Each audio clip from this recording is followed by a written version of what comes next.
Welcome back to Physics 191. I'm Gerard Blanchard.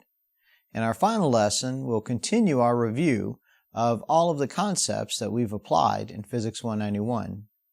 Last time, we left off with special kinematic situations, and we did projectile motion. This time, we'll start with circular motion. A circular motion situation is a situation in which an object moves in a circle. The special equations in that case are that the radial component of the acceleration, or in other words, the acceleration towards the center of the circle, is equal to v squared over r, which would be the tangential speed squared over the radius of the circle, or we could express that as the radial acceleration is equal to the radius of the circle times the angular velocity of the object squared. Those two expressions are identical. Radial acceleration is equal to tangential speed squared divided by radius, or radial acceleration is equal to radius times angular speed squared, or equivalent. And the acceleration is towards the center of the circle. Let's apply that in an example. A coin is placed on a turntable 13.0 centimeters from the center. The coefficient of static friction between the coin and the turntable is 0.110. Once the turntable is on, its angular acceleration is 1.2 radians per second squared. How long will it take until the coin begins to slide? So this is both a circular motion situation, but also a force. You have both non-equilibrium and equilibrium here, and an angular kinematic situation. So you will have to bring all of those concepts together to answer this question. So please draw your diagram, list all your knowns and unknowns, and start to identify the equations that you'll need to answer this question.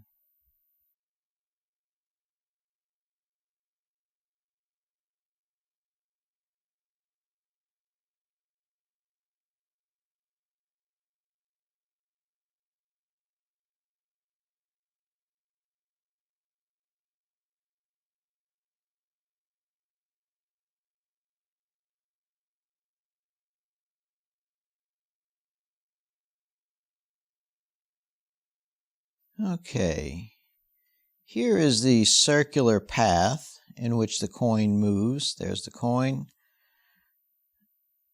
And we're drawing it looking from above. So the turntable turns in this direction and we're looking at it from above.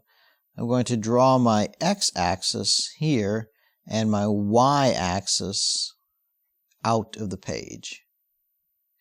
And the reason why I'm doing that is because, as we've done in these situations, I'm going to redraw this situation looking from the side. So this is the top view, and then I'm going to draw a side view. And on the side, when the coin is in that position, it's on the turntable like this, and now x is still to the right, but y is now up the page. So what we've done is we've taken this and we've turned it on its side so that the y-axis, which was initially out of the page, has turned and is now pointing up the page. And so as the coin goes in a circle, its acceleration is radially inward, which is going to be like this. We know the forces on the coin. There will be weight, which is equal to mg. There will be a normal force on the coin. And then there will be a friction force on the coin. And the friction force is the force that keeps the coin from moving in a straight line. Normally the coin, if there were no friction force, if there were no left or right force on the coin, then the coin would not curve in a path. It would move in a straight line. It's the friction force that's actually pushing the coin towards the center. So the friction force, I'll draw it right here, F static, is towards the center of the center of the circle. And we know that F static is less than or equal to mu times the normal force. Okay. Well, we also have a kinematic situation here. Initially, the turntable is not rotating, so omega initial is equal to 0. Omega final, we don't know. T initial we can call 0. T final, we also don't know. But we do know the angular acceleration of the turntable. The angular acceleration is equal to 1.20 radians per second squared. Now what else do we know? We know that the radius of the circle is equal to 13 centimeters, which is 0.13 meters. We know that the coefficient of static friction, mu static, is equal to 0.110.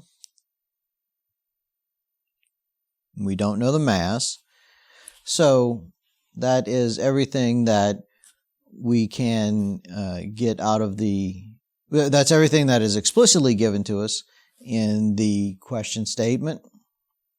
Now there's something that we have to infer.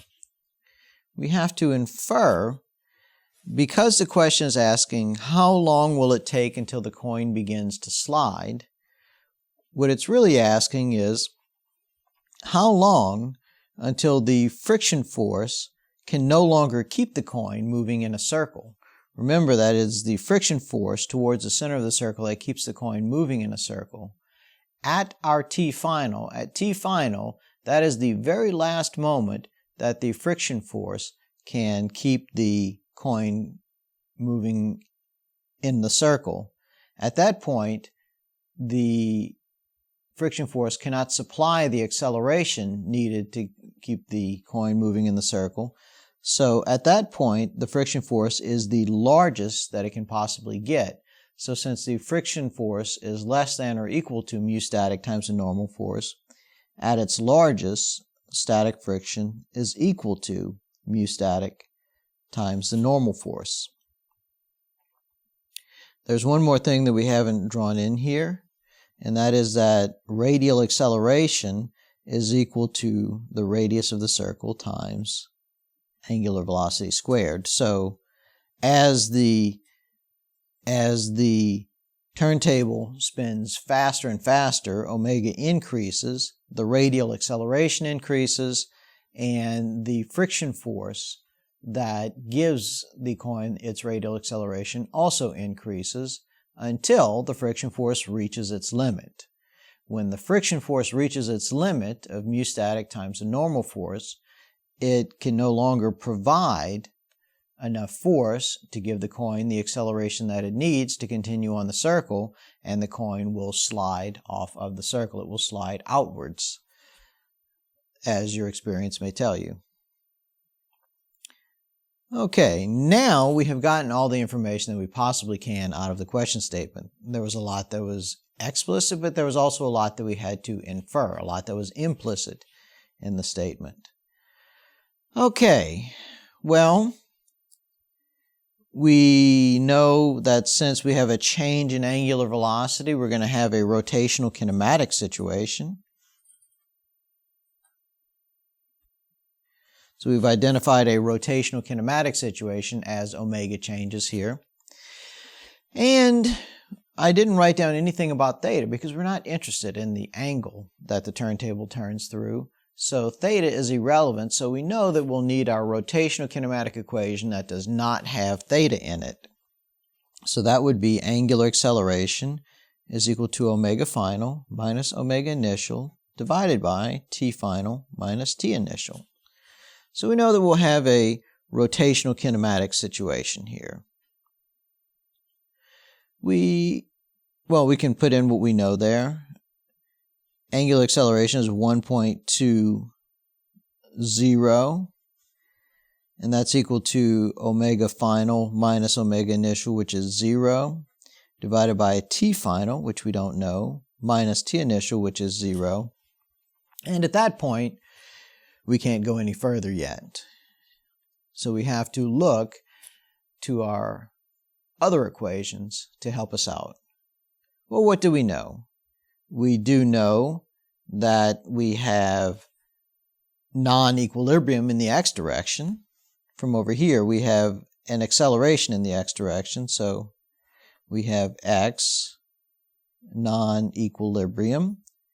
And that tells us our starting equation in that case is ax is equal to force total x divided by mass. Ax, we know, is our angular acceleration. Not our angular acceleration, our radial acceleration, which is in the negative x direction, and it's minus r omega squared. And that would be r omega final, since we're interested in the moment when the coin starts to slide, minus r omega final squared is equal to the total force in the x direction. The total force in the x direction is our friction force, which is in the negative x direction. So that would be minus mu static times the normal force divided by the mass. And what can we do with that? Well, we have two negative signs, so we can multiply both by -1, and we will eliminate those negative signs.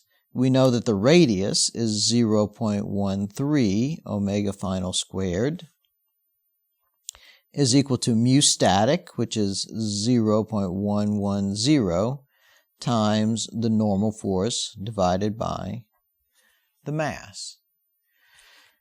And actually, let me put my little serifs on my normal force so that we don't confuse that with newtons.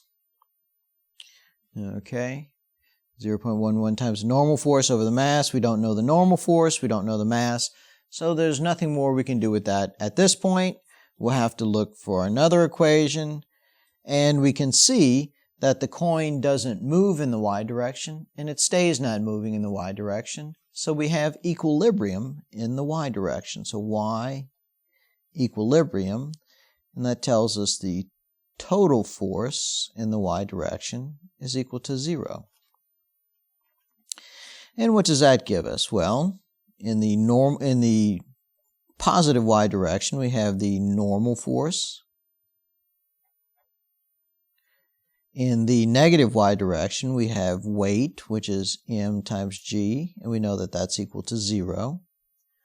That tells us that the normal force is equal to mass times g, which is 9.80. And so now we have an expression for the normal force, which we can bring back over here to get 0.13 omega final squared is equal to 0.110 times m times 9.80 divided by m. And you can see that we have m both in the numerator and the denominator. We divide those. M divided by m gives us 1. So we're multiplying by 1. We don't have to write that anymore. And we see that our only unknown left is omega final. So we have omega final is equal to 0.110 times 9.80 divided by 0.13, and then we take the square root. So that would be omega final squared is equal to 0.11 times 9.80 divided by 0.13. And that tells us what omega final is. Well, once we calculate it. And let's do that. We have the square root of 0.110 times 9.80 divided by 0.13, and that gives us 2.88. 0.88, and that would be radians per second. And now that we know the final angular speed, meaning the angular speed at which the coin slides, we can come back up here and find the time at which the coin begins to slide.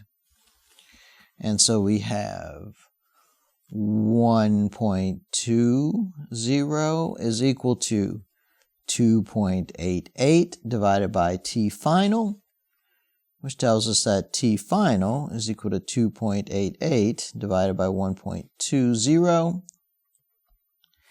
or t final is equal to 2.88 divided by 1.2 is equal to 2.4 seconds, and that is what we were asked to find. We were asked to find the time at which the coin began to slide. And you can see that in order to answer that question, well, we drew our diagram. We drew two of them. We listed all of our knowns and unknowns and all that we could infer. And then we had to identify this as both a rotational kinematic situation, which gave us our kinematic starting equation. We had to identify this as a non-equilibrium situation, which let us use Newton's second law in the x direction. And we also had to identify this as an equilibrium situation in the y direction, which let us use Newton's first law in the y direction. And between those three equations and everything that we got out of the question statement, we were able to work, do our algebra, and answer the question. So you'll find that often in these circular motion situations, you do have a combination of rotational kinematics, non-equilibrium, and equilibrium. The next type of special kinematic situation that we're going to address is rolling.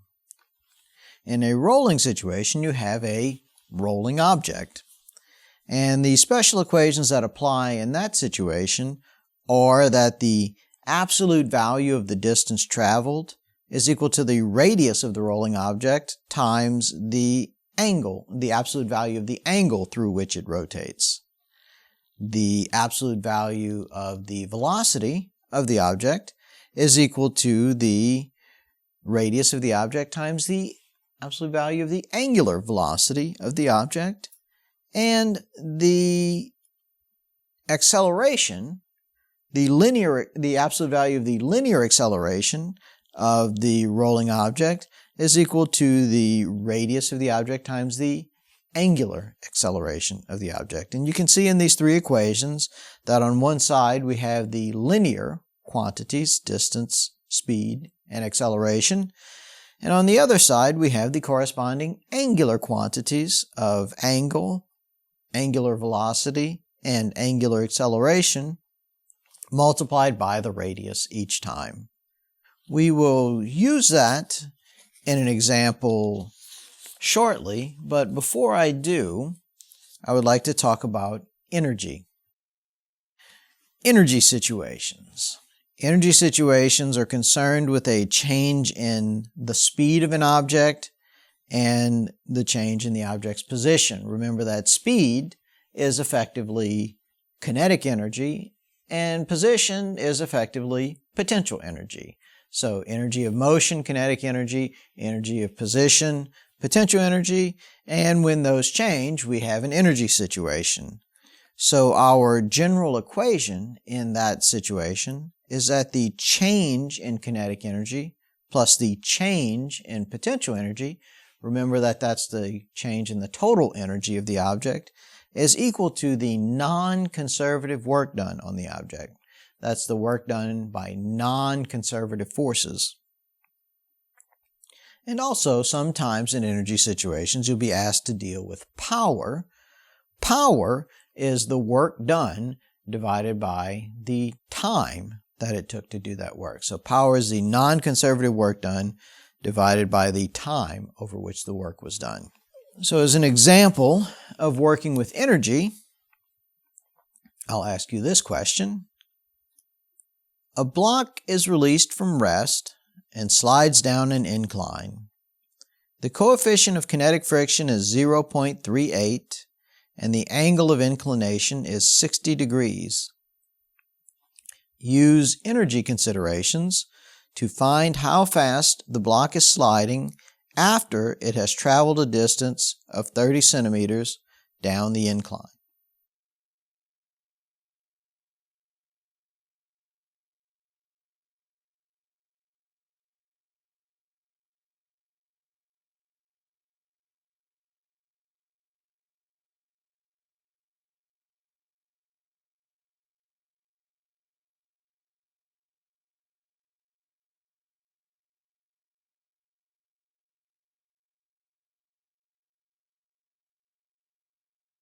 Here is our incline.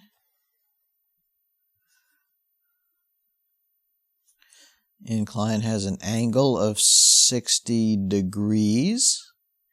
We have the block up here to begin with, and V initial is equal to 0.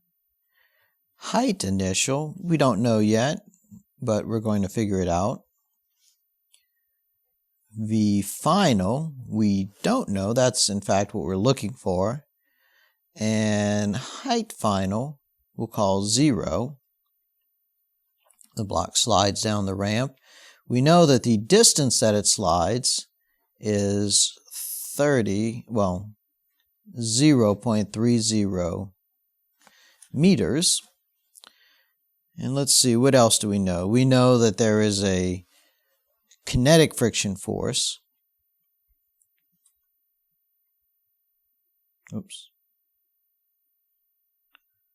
Fk is equal to mu k times the normal force.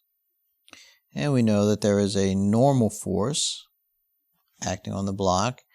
And we know that weight is equal to mg is acting on the block.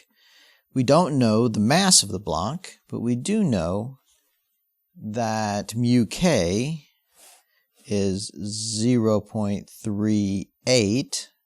So the kinetic friction force will be 0.38 times the normal force. And what else do we have? Well,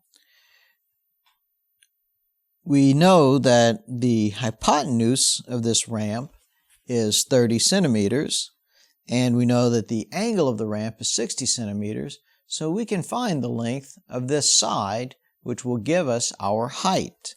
We know if this is 0.30 meters, and this is 60 degrees right here, then we know that this side will be 0.30 meters times the sine of 60 degrees, which is equal to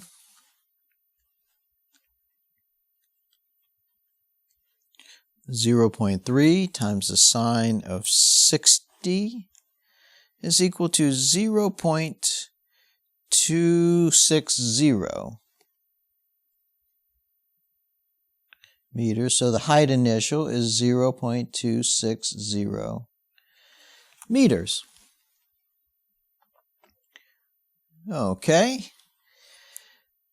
This is an energy situation. We're asked to use energy considerations, so I will write down my energy equation.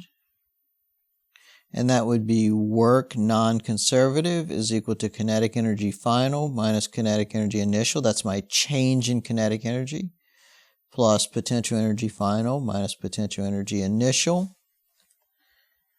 And I will go ahead and expand that out explicitly for the purposes of this review. Work non-conservative is equal to 1/2 mv final squared minus 1/2 mv initial squared plus our potential energy is our gravitational potential energy. So that would be mg height final minus mg height initial. And we can see that we can already zero out two of these terms because v initial is 0, so that this whole term is 0. And height final is 0, so this whole term is 0. So that gives us the work done by non-conservative forces is equal to 1/2 mv final squared minus mg height initial. We don't know the mass. We're looking for v final. We don't know the mass. We do know g and we do know height initial. So at this point, we really can't go any further. Let's think about the work done by non-conservative forces. What work is done by non-conservative forces? Well, our three forces acting on the object, and what I'll do is I'll draw them over here just a little bit more, just a little bit larger so that we can see. We have the normal force. We have the friction force. Fk is equal to 0.38 times the normal force. And we have weight, which is equal to mass times g. And let's see, let's draw this line down here. This is 60 degrees. And as we've done before, I will turn this so that now the ramp is horizontal and this is vertical, and we'll break up weight into a vertical and a horizontal component. If this angle right here is 60 degrees, then this is 30, and this angle right here is 60 degrees. This component of weight is mg. This side of the triangle is adjacent to the weight, so that would be mg cosine theta on this side, and this side would be mg sine theta. Okay, and I will turn that back.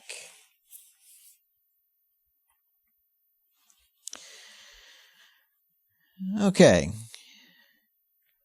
and we'll make this our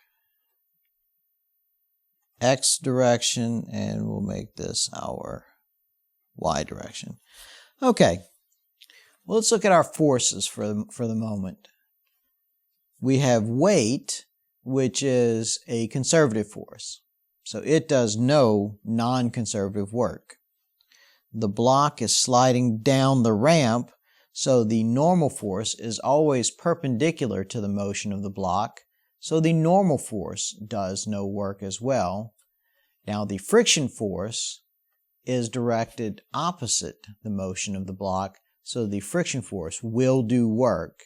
So our non-conservative work down here will be the friction force,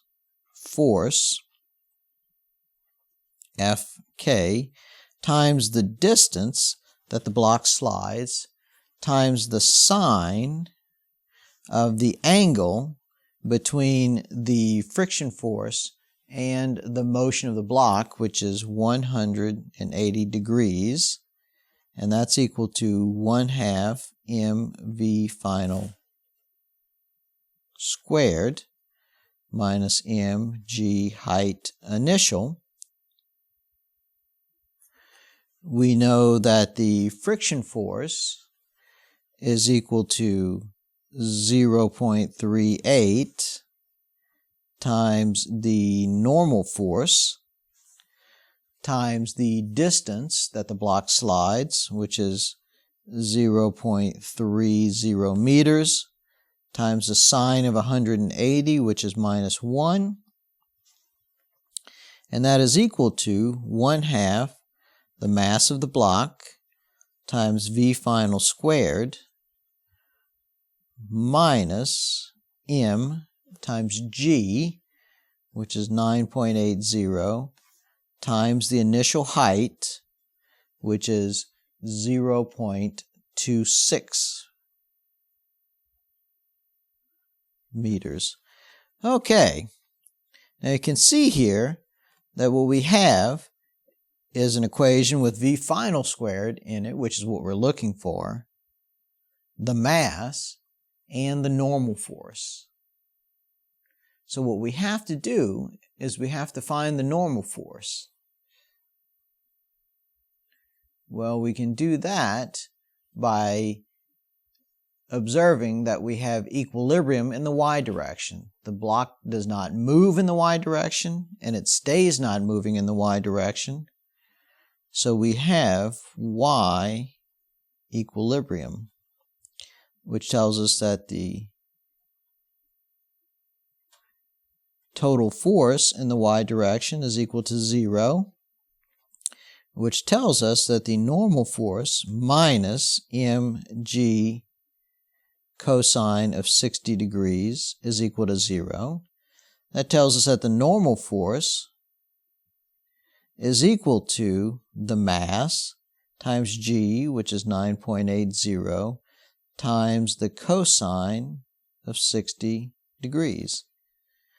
And this we can bring down and substitute into this equation, which gives us negative 0.38 times 0.30 times m times 9.80 times cosine of 60 degrees is equal to 1/2 m v final squared minus m times 9.80 times 0.26.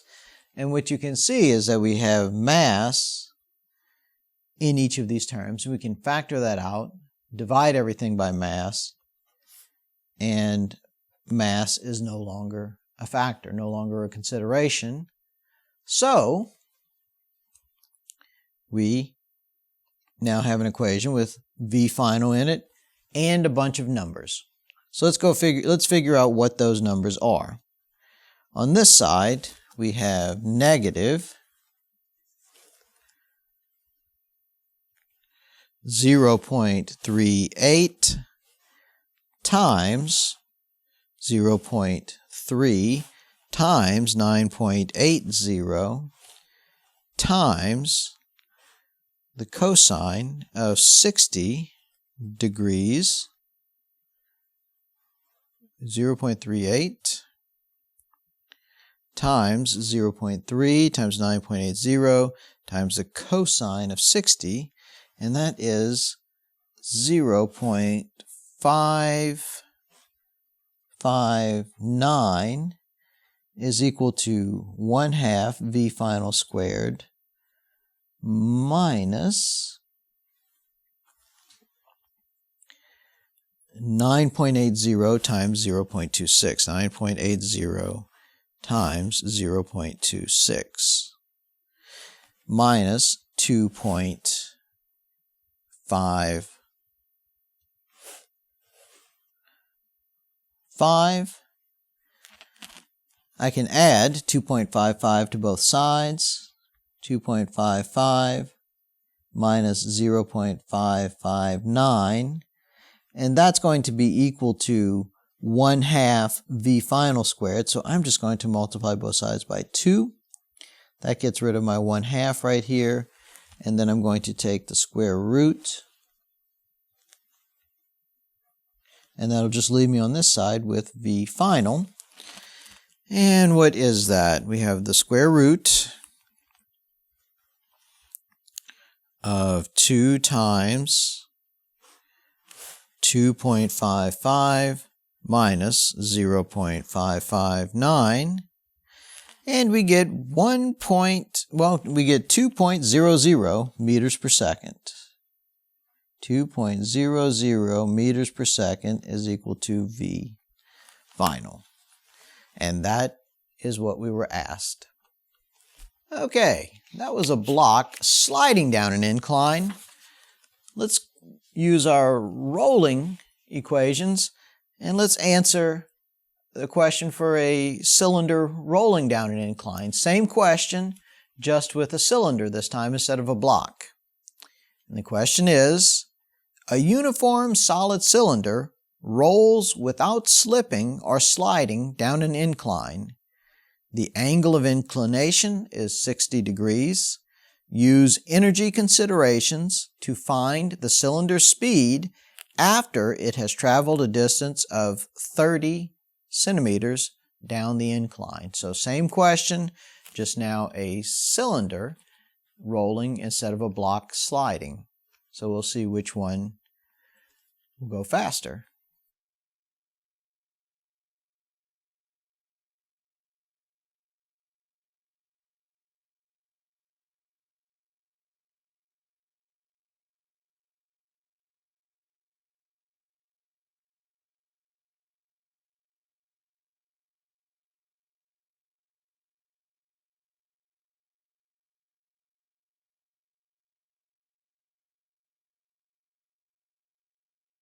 Okay, well, our diagram is very similar. Here's our ramp, our incline,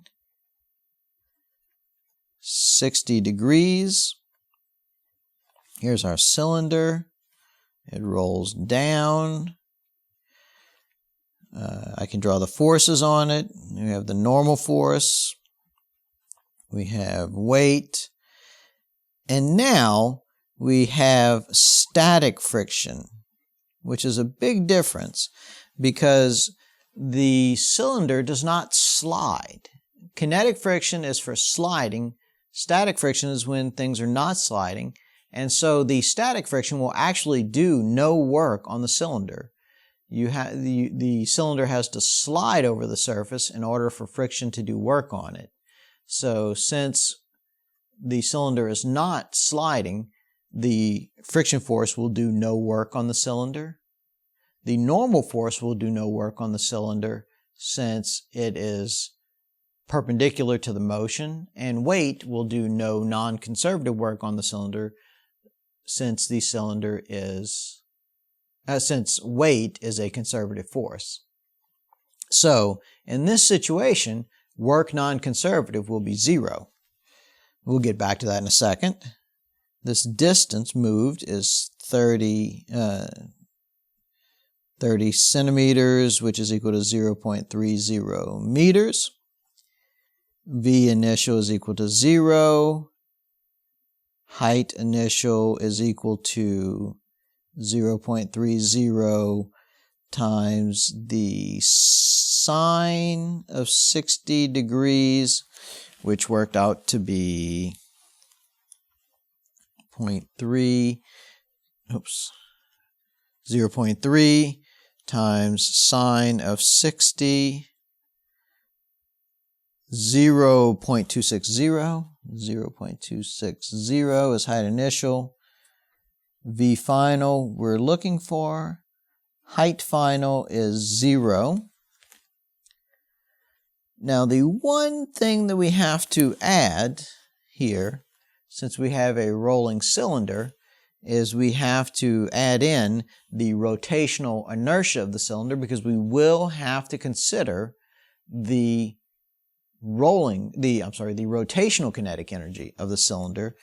And so I'll put that over here. Remember that kinetic energy will be 1/2 mv squared plus 1/2 I omega squared, since we have to now consider the rotational kinetic energy as well as the translational kinetic energy, or the linear kinetic energy.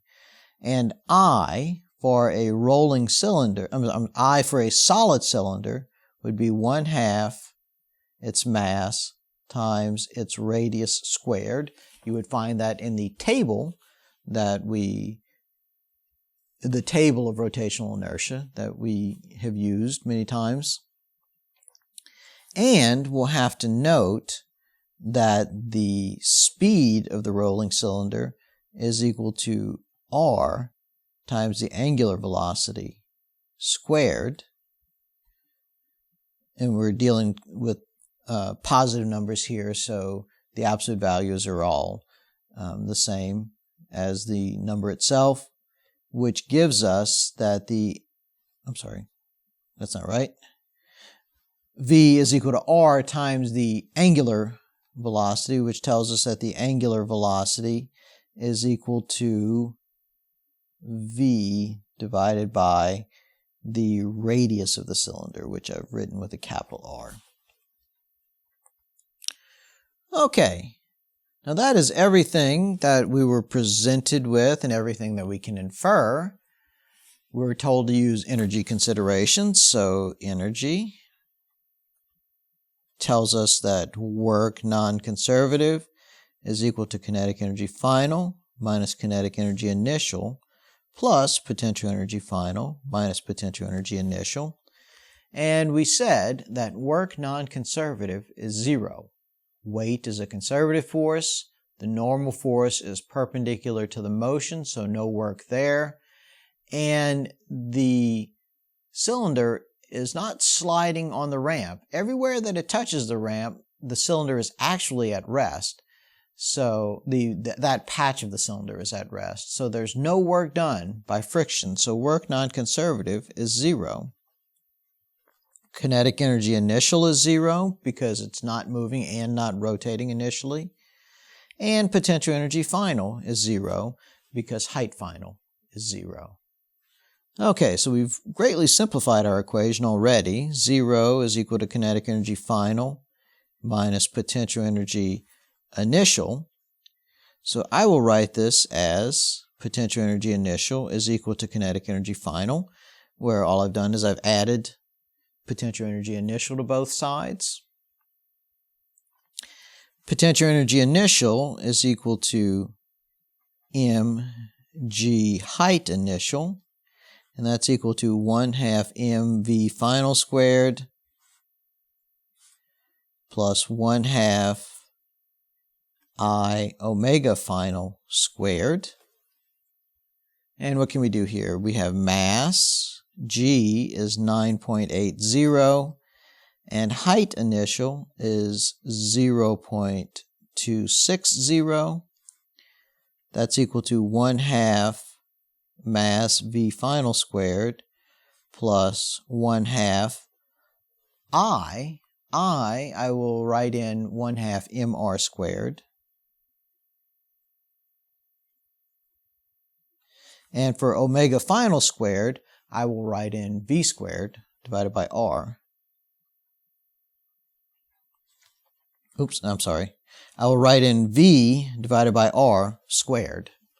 There we go, that's correct. And what can we see here? Well, we have a factor of mass, a factor of mass, a factor of mass. We can factor that out, divide through. Mass is not a factor anymore. Here we have R squared divided by R squared, and this is V final. R squared divided by R squared. The radius of the cylinder is also not a factor. So we have 9.8 times 0.26. 9.8 times 0.26 is 2.55. 2.55 is equal to 1/2 V final squared plus 1/2 of a half, 1/2 times 1/2 of V final squared. So you see that we have an equation with only V final squared in it. So I will factor out V final squared. 2.55 is equal to 1/2 plus 1/2 times 1/2 is 1/4 V final squared. And I'll write this as 2.55 is equal to 3/4 V final squared, or 4/3 times 2.55 and we'll take the square root, is equal to V final. And that gives us square root of 4 times 2.55 divided by 3. And we see that V final for the cylinder is 1.84 meters per second. So it's not going quite as fast as the block was. Friction didn't take energy away from the cylinder as it did to the block, but some energy had to go into the rotational kinetic energy of the cylinder. Our final two situations that we'll discuss are both momentum situations. We have linear momentum, and a momentum situation we can identify as a situation where objects interact, and it's usually a collision or an explosion which changes their speeds. The general equation to use in a momentum situation is that the total momentum in the x direction after the interaction is equal to the total momentum in the x direction before the interaction, and similarly for y. The total momentum in the y direction finally is equal to the total momentum in the y direction initially. We also have the equation that the elasticity of the objects is equal to minus V2x final minus V1x final divided by V2x initial minus V1x initial. And what that means is that if we have a perfectly elastic collision, then the objects will move apart with exactly the same speed as they approach each other. And if we have a perfectly inelastic collision, then the final difference in speeds will be 0 because the objects will be stuck together. And finally, we have angular momentum. An angular momentum situation is a case in which a rotating object changes its shape or its orientation with no external torque. The general equation in that case is that the total final angular momentum is equal to the total initial angular momentum. Well, that's our final lesson for Physics 191. I hope that you use the skills that you've gained in this course to look at the world around you with new eyes, to see the forces, the energy, the momentum, the equilibrium, the non-equilibrium at play all around you. Physics is all around you, and you might be able to see things that you've never seen before or understood before now that you can analyze their motion. It's time for our final exam. If you have any questions, feel free to contact me by email. You can come to my office. You can call me. My telephone number, my email address, my office hours are all in the syllabus and on Moodle. I've enjoyed sharing this with you this semester, and I hope that you continue to think physics.